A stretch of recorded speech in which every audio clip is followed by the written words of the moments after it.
A week ago was the first time that I used AI. I love Yu-Gi-Oh!, specifically card games, in person. I love shuffling, dealing, the RNG, knowing what's left in the deck. Yu-Gi-Oh! Is by far my favorite because of the challenge opponents present, the depth of the card pool, and the skill ceiling. Like, there's just so many parts to it that other card games just don't match to me. This video is gonna meander a tiny bit, so I'm not very good at Yu-Gi-Oh! This deck that came out this year, I really needed help. The archetype is called Elf Note. What it does is it easily floods the board with monsters in a way that mimics dancing. And as dancers, music being involved means that their boss monsters are synchro-based. The main mechanic of, besides just them being pretty beefy on their own, is to summon from the extra deck synchro monsters. And I am at my strongest in Yu-Gi-Oh! When playing Xyz, fusions, or ritual archetypes. If you don't play Yu-Gi-Oh!, don't worry. I'm not gonna get into the weeds. Some of the stuff that I might go through later on might seem really technical, but I'm just gonna try to keep it to the broad strokes. The main takeaway right now is that because of updates to the list of cards in Genesis, which is the format that I play, the way I was playing Elf Note had to change. The Genesis format uses a point system where some cards that are extra powerful get points, and sometimes, depending on how much a card is played or how strong it is seen in the meta, the team at Konami will add points or take points away. So once the points list came out, about half my deck had to be removed. I'm very unfamiliar with synchro strategy, so I set it aside for a couple months. I didn't want to think about how to update the deck. And after tinkering with another deck and seeing success, I finally came back around to update this deck, this archetype, Elf Note. But because it was so drastically different, like I mentioned, I had to take out about half the deck. The first thing that I usually do is I Google to see what people are playing after a deck or a suite of cards ends up with their points changed. But I hit a snag. Nobody is playing Elf Note. So I'm sort of on my own, which is fine. At least nobody's playing Elf Note as far as uploading what they find here on Yu-Gi-Oh! Pro Deck. There's still some decent guidelines in here, but I can't make heads or tails of how they synergize. So looking through these old lists and settling on strategies similar to what I tried when I first built the deck, it's a mixed bag. My memory is pretty bad in general settings, but surprisingly good when it comes to the end boards that I face in Yu-Gi-Oh! So I know the general flaws that I was building in from when I first built the deck and why I moved away, why I pivoted from those cards that I chose. Bringing them back in though, is just getting a general uneasiness of how to play the supporting archetype. And so the first thing that I did was, once I added some things back in, I asked a very specific question. I asked if I can synchro summon Black Rose Moonlight Dragon on my opponent's turn. Can I use Revolution Synchron if I can use its effect from hand, using it as material? In layman's terms, what I'm doing is taking a card from hand and using it to bring out this white card. In practice, though, that answer becomes pretty complicated because when I first read this, when you're on Google, it says yes, and so I'm like, well, maybe I can use AI as a tool to help me, to help fill in the gaps in my knowledge here with this deck, because I don't really know what extra pieces to build in to buff it, to make it stronger. So I checked to see what the expanded explanation was. And down here at the bottom, where it says, what card or effect are you using to synchro summon during your opponent's turn? I was indeed using a very specific effect, so I went on to explain the Centurion package. This is basically a Gurren Lagann archetype, except in Yu-Gi-Oh form, with cute girls. They do the same thing as Elf Note, where they prefer to synchro summon over doing anything else. And knowing that I'm using a field spell, it pointed out the specific clause that told me that I can't use the original card in question, Revolution Synchron, from hand, because it has to be monsters I control, meaning they had to be on the board. And so I realized, okay, approaching this as a tool to learn how to use the deck and point out the specifics that I tend to glaze over, even though I try my damnedest to be specific about what each card does. Just there's so many cards and there's so many words. I read through its alternatives and I realize that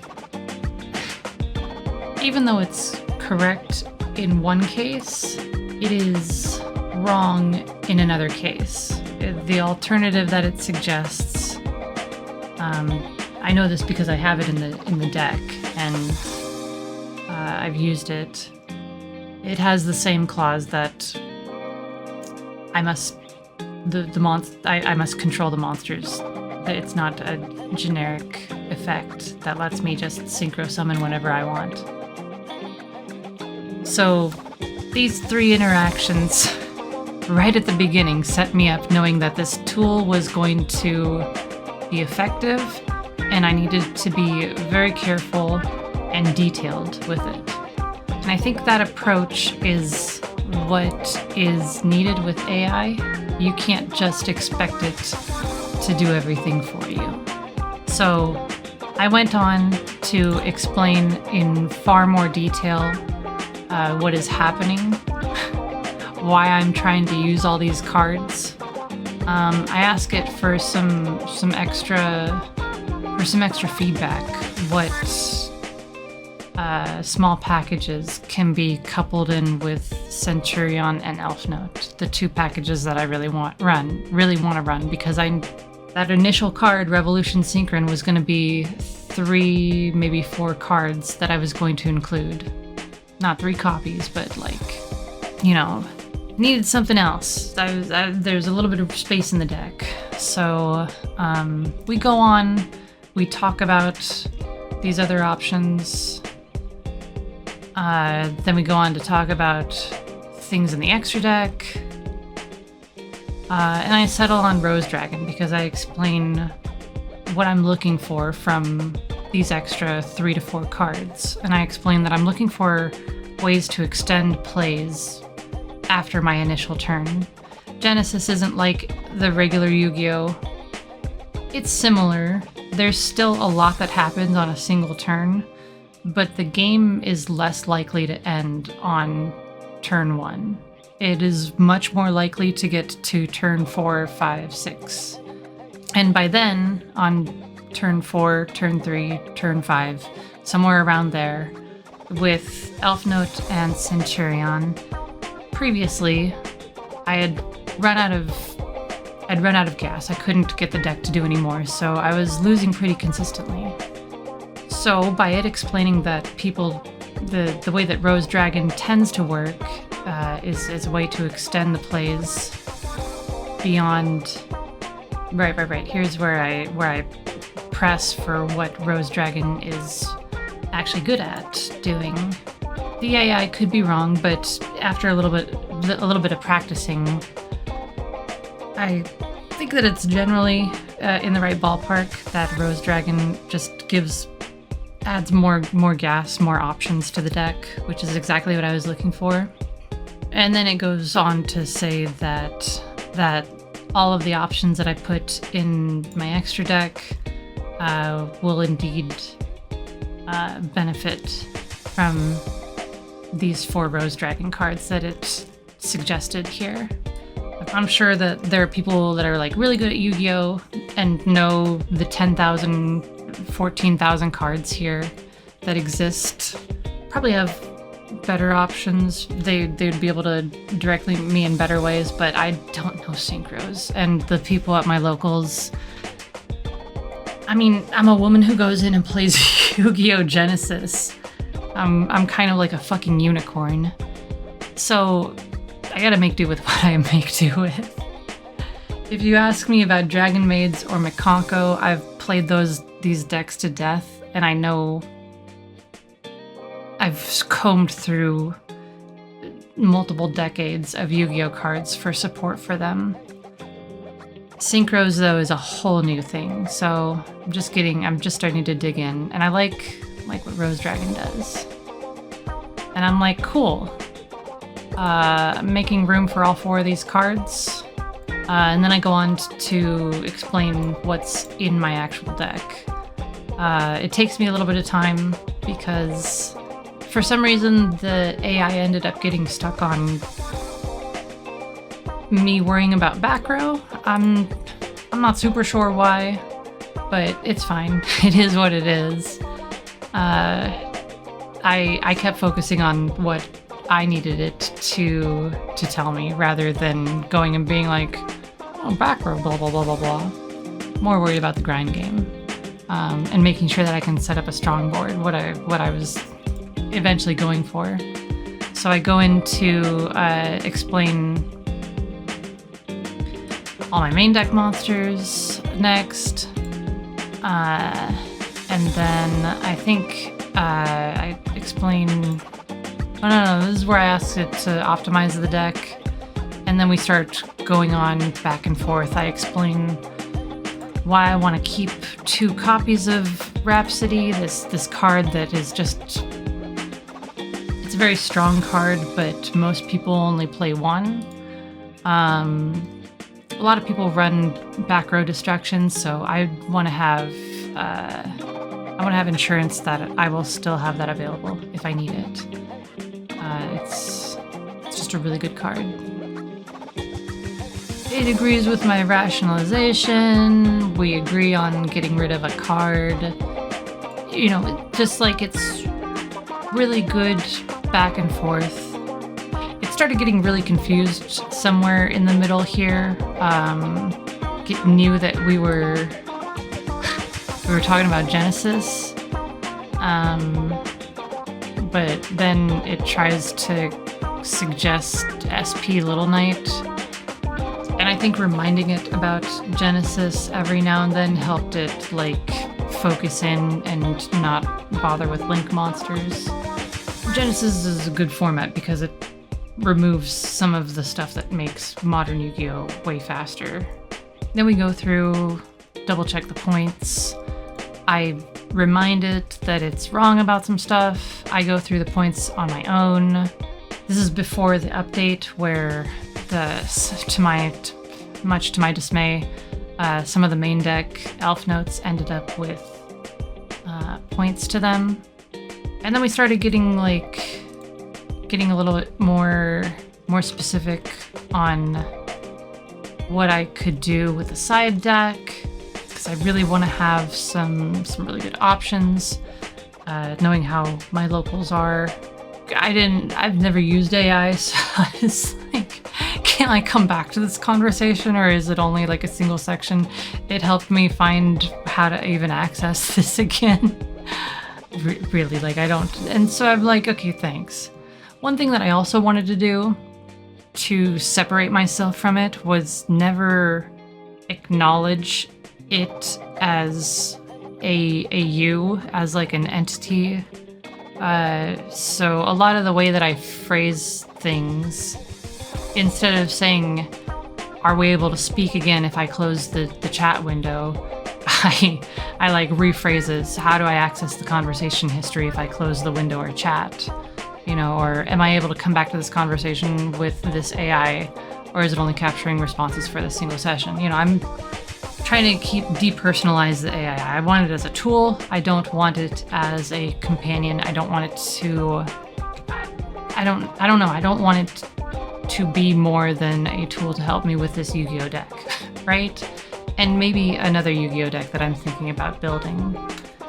And so I'm like, awesome, thanks.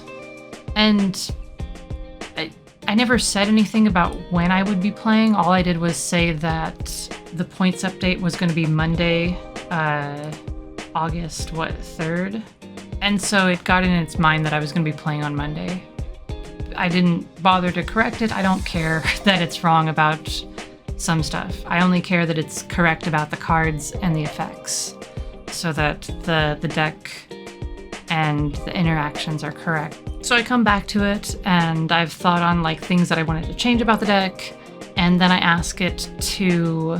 I'm trying to be like specific with it, because a lot of things that I've seen is that if you're not specific, then the AI is going to not give you what you want. So I remind it that this is for Genesis format. I want it to list the deck, extra deck, and side deck with the updates that I want to do to the side deck. And then I also ask it to include points values. It does everything pretty well.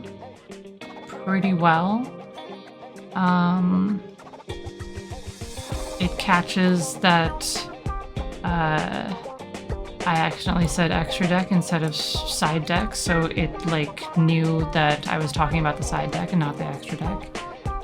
And I was like, oh yeah, sorry, I did mean the side deck. Thanks for catching that. I'm kind of fucking tired, and also it's really goddamn hot. And that's all. Like, I don't know why I included that. I just was... Does a pen need to know that I'm exhausted in order for me to draw? Does my computer need to know that my thumb is broken so I can't use the side buttons on my mouse? No. As a tool, it doesn't need to know that, but I don't know, it's a conversation, so I was just like... I mean, even earlier on, I said something like, I'm just a simple human woman or something. I don't know. Please remind me of X, Y, and Z thing that I asked about earlier. But I move on immediately from that and get directly down to business, because at this point, I need to start testing the deck and make sure that everything's going to be like locked in. Before we test, I ask it if it knows anything that it could tweak or optimize, and it can use any strategies, any cards. It can swap out anything in the deck. Just make sure that it doesn't break Genesis rules or go over 100 points. Yada yada yada. It goes on and gives a couple suggestions, and so I catch that it has an extra card somewhere in my deck, so we go through that. We go back and forth about stuff. I check to make sure that it's not wrong about the name of a card and effects that it's got, just to make sure that it completely understands what the deck is doing. Yada yada yada. We go on back and forth a little bit about how the deck is able to synchro summon one of the extra deck monsters. It really struggles at this, so I continue to steer it towards ways that it can modulate levels of monsters in order to synchro summon. And then, like, as it comes to the realization, and I'm like going through the cards and like making sure that all the effects are right. I don't know how to explain this, but like having to do that, having to check to make sure that it is correct, and also having it suggest new things to me, both led to me understanding the deck a lot better. Because verifying that it's correct, and when I did need to, when it was wrong and I had to correct it, I don't know, writing it out just made it all settle in my mind a little bit more. So we end up figuring out a few different lines to special summon a few things. We talk about different things that can optimize, and the whole thing just like started coalescing. I need to find this copy of Coral Dragon to put in the deck still. I don't know, but that's what we end up settling on. It has its uses, and I tried to make sure that as I was getting it to help me with all this information, that I wasn't frivolously asking anything. It might only cost me the power of my PC being turned on, but I know that AI is, I probably used a swimming pool's worth of water trying to, maybe a hot tub's worth of water, trying to figure out how to best use this deck. Go on a little bit more about how to optimize the deck. I corrected about how one of the cards works because it starts getting a little...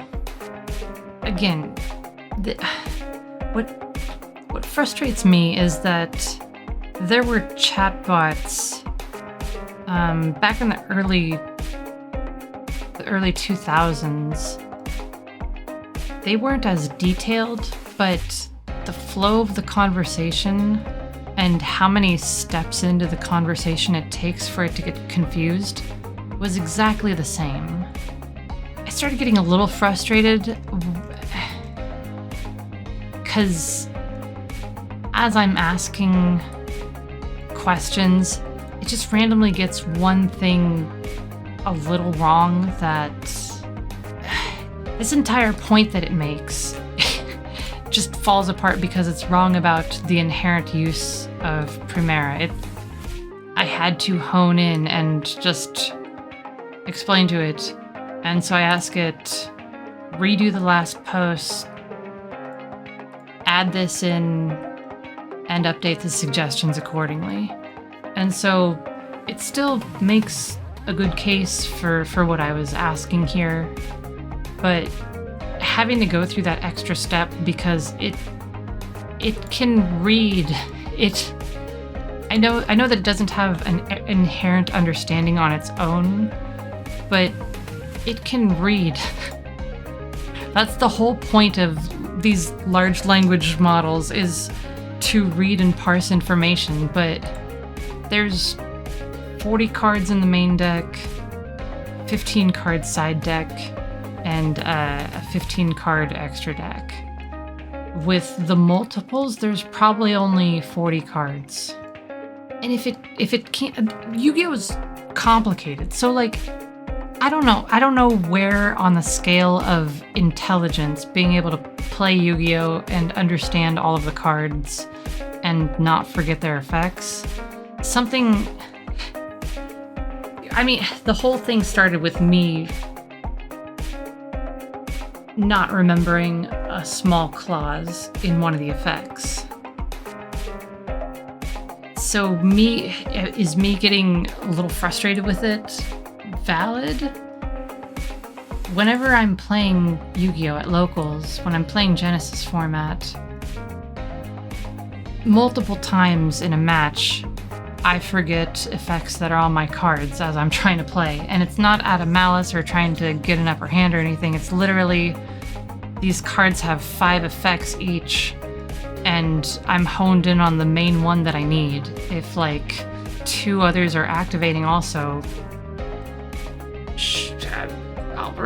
I don't know if I'll remember. If it's important to the opponent, they're gonna call me out. And that's the best that I can hope for, because I don't want to illegally play cards. How many individual cards do we have? 1, 2, 3, 51. Okay, so there's 51 individual cards across the, 70 total cards? That's a lot to remember. a shit ton of effects and interactions and stuff. So I get that it's like really, really difficult to keep all this in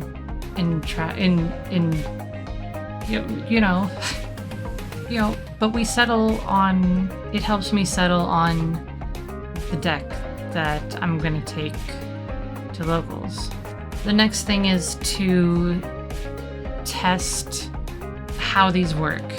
I shuffled the deck and literally just drew these 5 cards and asked it to go first. Again, it's not really thinking in a way that is Genesis focused. It's really rare for people in Genesis to use this card. But there are similar hand traps that people are going to use. So it starts with a really good way to open the game with the Centurion engine. I go through and I read it, and immediately somewhere in here I'm like, this can be optimized. It's not doing everything well. And again, I go back to where I started getting frustrated with the AI. Helping correct it by having to better understand the cards, I think really sharpened my understanding of how the deck was going to work. Because then I end up going through the play on my own and going each thing one after the other, sort of in the order that it suggests. And yet it helped me learn, having to go through, figure out what it was doing, what it could have done better, what it got wrong, and then giving it what I think is the optimized play. You can pause and read this if you're a nerd like me and understand all of these card effects without having to have the cards up on screen. You know, it understands the board that we ended with. It kind of makes some things up because I didn't all of this, I didn't set one of these cards, but that's fine. I don't really care what it thinks I did or didn't. I know that it's got almost all of it right.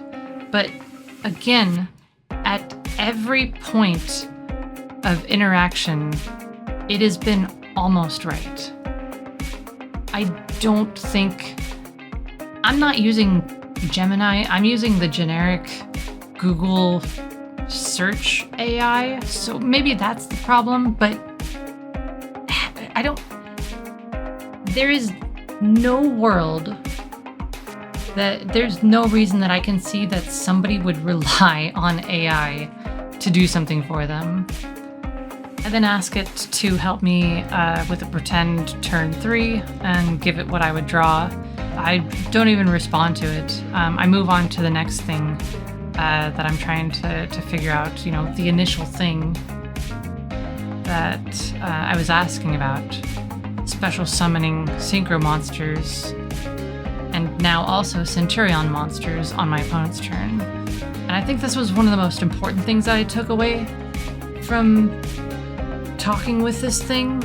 It made me understand a fundamental thing about this archetype, Centurion, that I did not understand, I didn't consider, it had never been explained to me, I'd never heard anybody say it out loud, and I really needed to understand that. And that blew my mind. AI is wrong 90% of the time, but when it's correct, through all of this, it has helped me build a deck. It has got me to refine the deck, specifically the extra deck, even more than the main deck itself. It's helped me understand how to play all these cards, and it has shown me a very basic principle of one of the archetypes that I really did not understand. And then by the end, I genuinely thank it. And I'm still not sure why. Like, I kept pressing it to ensure that it understands the rules of Yu-Gi-Oh! Here near the end. And I'm like, I'm not trying to be facetious, just the rules in Yu-Gi-Oh! They get so detailed and they have to be precise. And somewhere, just because, all through this day, August 3rd,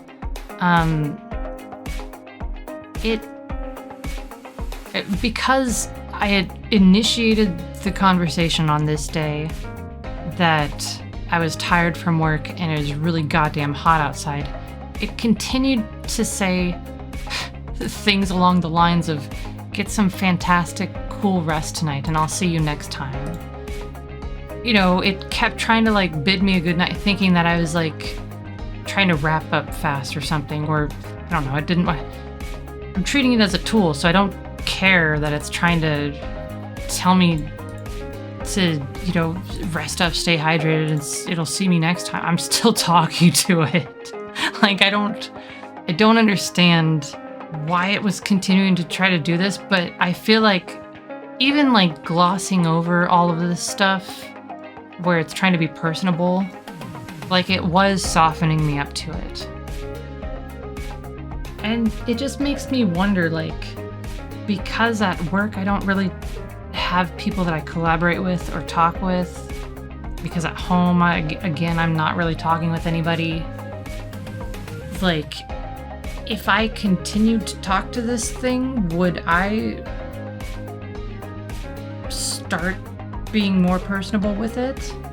Would I set my dedicated stance of this is a tool aside and start talking to it? Because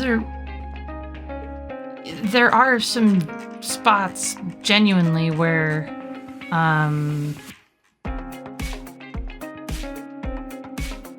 you know, I explain how I'm updating the first play, and it says that it's an incredible optimization of the play, that I caught everything, you know, that, you know, doing all of this was a brilliant technical play. I handled the level math correctly, that I had learned the Rose Dragon stuff. It's all fantastic fuel for subsequent turns, having, like, played through it all.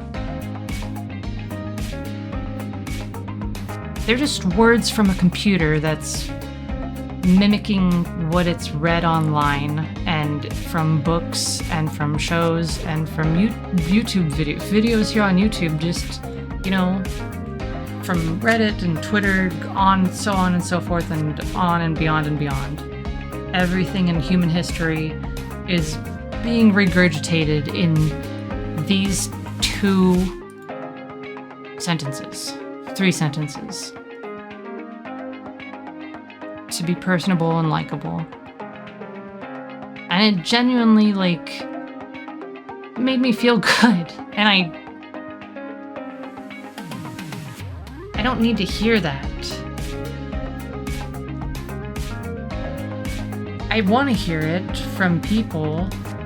That's why I respond to and I give hearts to almost all of the comments that I get on YouTube, because it means a lot when people watch and comment, if I see likes on videos and stuff. But for it to come from, I don't need my Wacom tablet to pause, to, you know, when I'm finished drawing something, to tell me that the colors that I picked were really nice. I'd rather hear that from people. You know, it's weird. Maybe it's because, you know, growing up in the age of AOL and being on AIM and Gaia Online and all that stuff back in the ancient days, text like this was a lot more normal. People were just a lot nicer to each other in the 2000s online. And it made me think of that. Maybe, I don't know. It's some feeling of, like, nostalgia and just happiness.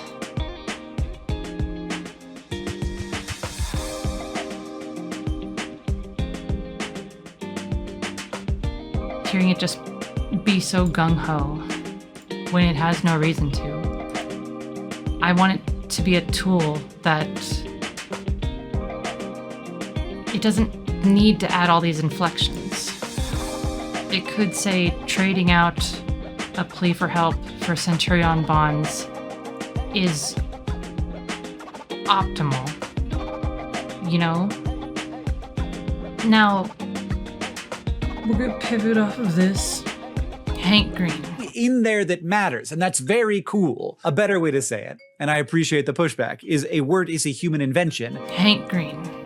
If you don't know, Hank Green is a science communicator and educator and entrepreneur here on YouTube. If it wasn't for one of his shows here on YouTube, SciShow, I would not have stayed interested in learning science in the 2010s. Way back when I was working in restaurants and really doing nothing with my life. That's when I finally mustered the motivation, energy, courage, all that to attempt to get to just go to college. I didn't really know what I was going to do. I did a summer semester of Japanese, of all things. I know the VTuber, the weeaboo, trying to learn Japanese, right? We all are. But then after I realized that I could do it, I just jumped in, and my biotech degree would not exist without Hank Green and his team.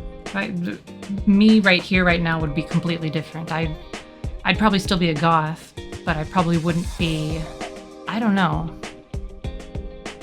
I could see myself, no, I couldn't. I don't know. I don't know where I'd be. I don't want to speculate on what ifs. I'm here, and it's partly because of him. Since 2020-ish, I've been a steady viewer of a mix of SciShow and Hank's channel, which is his personal channel. It's more off the cuff. He has some really good videos on a lot of random topics. And I also followed him through his cancer journey. It's fairly easy to say that I look up to and have been influenced by Hank. I mean, hell, when I first started VTubing, I would do weekly science streams. It was 2020, so at first I was covering COVID. Oddly enough, before I lost my internship at where I was, I had been in a handful of panels that had, like, breaking information on COVID and how to handle it, and all the details. And by the time I started streaming, a lot of that information was out there, but it wasn't social distancing and the masks and the whole aerosol thing, like, wasn't, like, very well communicated. So I was just trying to, like, make that more understandable. I tried to, like, you know, get it out there better. Way better than these words would. Anyway, I wanted to just get decent info into the world. Like Hank and other science-based influencers that I like do. It's not easy to do. As I strayed from what I knew in microbiology and stem cells, I realized how difficult it is to research science, parse it to understand, repackage it, and then share it effectively. So I stopped doing those science streams. I explain all this to say that it really feels like Hank is just being witch hunt. He isn't the kind of man to use a shortcut like AI in the way people are saying. And I don't say that without fully understanding the parasocial side of it. I know that we only see what Hank shows us, whether it's in Vlogbrothers or Hank's channel, SciShow, the other, what is it called? Creatively? He's got a podcast, you know, all of his posts on Twitter or Blue Sky. I understand that. I'm not blind, but I don't think you can be on the internet as long as he has without showing mostly who and what you are, what you stand for. So, saying all that, I doubt that Hank uses AI too much outside of how he explained that he uses it, as a tool to kickstart his knowledge. Is that all he uses AI for? I don't know. There's a video that I watched recently. It doesn't have a lot of views. It's on a small channel, bigger than my channel, but he gives the context for Hank saying thank you for the pushback. Humans are asked to attach sounds to things. The sounds are not blank. They matter. There's a thing in there that matters, and that's very cool. A better way to say it, and I appreciate the pushback, is a word is a human invention, and human inventions are made by bodies and brains working together. Now, on the surface, when you watch that clip, it sounds discordant when you hear Hank say the words, a better way to say it, and I appreciate the pushback. A better way to say it, and I appreciate the pushback. It sounds like something that an AI would say, that he accidentally read out the AI's response to the prompt for the script, when that's obviously not the case. You see, when you go back and you watch the actual episode and all of the surrounding context, all of a sudden, Hank saying those words makes complete sense. I'm going to play you the footage from the moment directly before the segment where Hank makes that comment. And what you're going to see is Hank makes a flippant joke that all words are made up. I want you to focus on that claim because this is what it's all about. Hank says, all words are made up. And then Georgie provides pushback to that very claim by citing the Booba Kiki phenomenon, which Hank has never heard of. And so Hank cuts to a segment in the future where he has researched this very subject and is ready to address it. Pancreas? That's fake. That's a made-up word. That's not real. They're all made-up words, Georgie.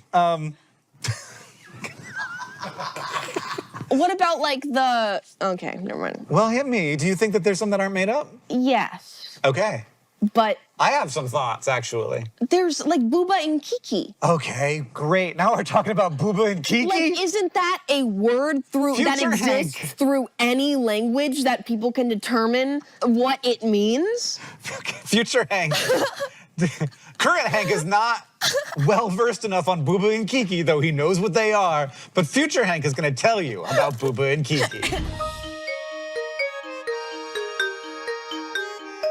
Hello. First, I must explain Booba and Kiki. So now, having that earlier context provided, I'm going to play you the clip again. So he says, and a better way to say it, and I appreciate the pushback, is that all words are a human invention. He even adds a slight inflection to the word invention to imply that he's just updating his claim. A better way to say it, and I appreciate the pushback, is a word is a human invention, and human inventions are made by bodies and brains working together. That's all it is. He is just correcting the sentiment. You should definitely go watch his full video, but it's just ridiculous. I don't know. I don't really care. I was originally just gonna make a video that was just about me building a Yu-Gi-Oh deck, but Hank's using AI. I don't know. It feels like a similar thing where there's no way somebody this smart isn't aware of the things that, AI hallucinating things, forgetting things, constantly getting things wrong.